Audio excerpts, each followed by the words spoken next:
College Ausena, Grade 2, SSES Mayo. Masustansyang pagkain, isinulat ni Machel Tory. Malagang kumain ng masustansyang pagkain. Ito'y pampalakas ng katawan natin.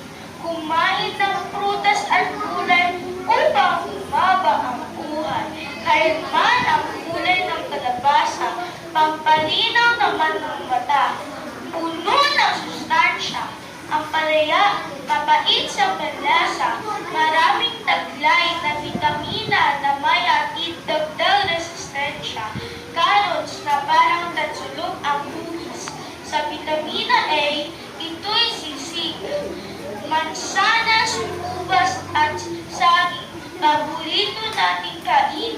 Sagana sa vitamina at mineral na kailangan natin. Orange, para sa immune system. Sa vitamina C, ito'y mataas. Malaking tulong, pampalakas. Uminom ng gatas upang ang buto'y tumibay at tumakas. Kaya halina't kumain ng mastansyang pagkain upang sumigla katawan